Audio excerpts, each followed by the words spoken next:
California is home to the largest port by container volume and cargo value in the United States.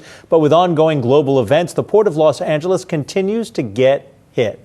Our next guest calls this the new normal. Gene Seroka is the executive director of the Port of L.A. He joins us from L.A. And Yahoo Finance's Brian Cheung also joins us in studio. We want to introduce as well our panel for the next 90 minutes. We have Yahoo Finance's Jared Blickery and chief fixed income strategist at the Schwab Center, Kathy Jones. Thank you all for being here. Gene, we're going to start with you. Today's top story is coronavirus. It's obviously very early, but are you expecting an effect on trade flow in and out of the port? From the information that came to us overnight, yes, there is a possibility. With the extension of the Lunar New Year holiday and folks not getting back to the factory as we had anticipated, I see that impacting exports from China. So, Gene, if you can kind of back up and give us a little bit of an explainer here, how long does it, what's the main port or ports that things are coming from China to your port there in LA? And what's the travel time, just to give us an idea of the time lag of this whole situation?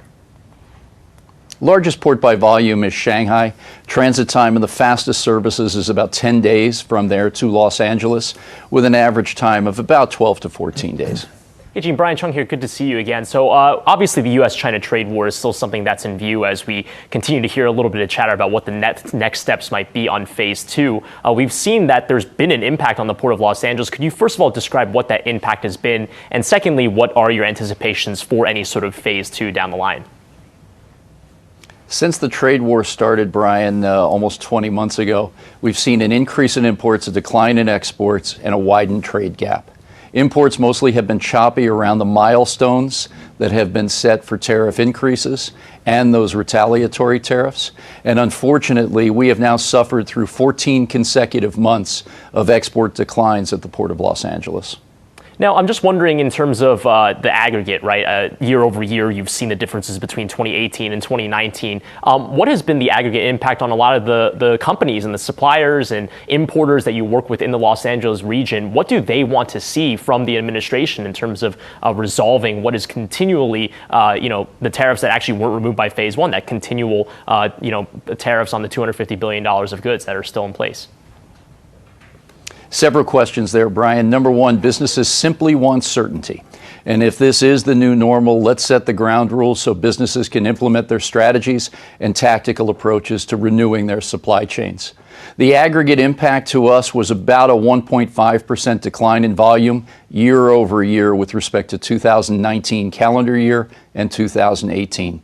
The more noticeable impact was in Q4 of 2019, where we lost 16.5% of our volume year over year, albeit the fourth quarter of 18 showed that spike with advanced inventories coming in ahead of the purported January 1 tariffs. So obviously that's significant, Gene. Have you also seen a shift in, there's been a lot of talk about some manufacturers moving operations away from China or at least diversifying to some extent. Have you seen that reflected in where imports into LA are coming from? Are you seeing an uptick from other nations? Yes, we have. Southeast Asian nations grew by strong double-digit fashion in 19 over 18. But for every new or incremental container we earned from Southeast and South Asia, we lost 2.5 from China.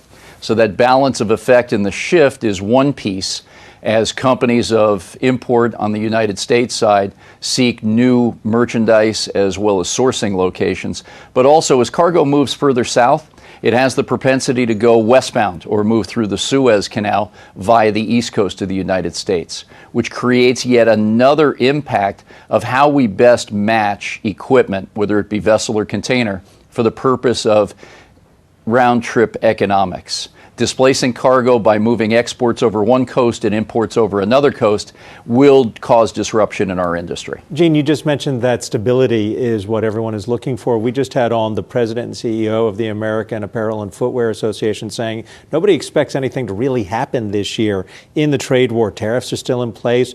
So it doesn't sound as if the volumes are going to really rebound, especially with the metrics you just gave us. It's not going to be picked up by the other countries where things might be shipped from. So what is the timeline? What do you see as a potential to get back to normal? Because you're calling it the new normal. Is it here to stay? Well, what we've seen is that over the past 20 months, our country has never been in a 360-degree negotiating view as we have been since this direction came out of Washington. There still is no progress whatsoever with the EU. After 12 months following a verbal agreement between our greatest trading partners, Mexico and Canada, finally did we pass through the U.S. Senate the new USMCA agreement, which must now go through Canadian Parliament. And in the news every day is our work back and forth with China.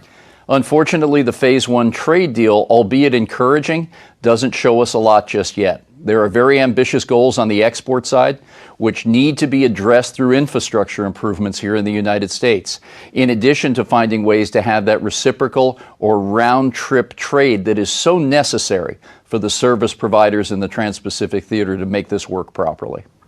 Gene Seroka is the Executive Director of the Port of Los Angeles. All the best to you.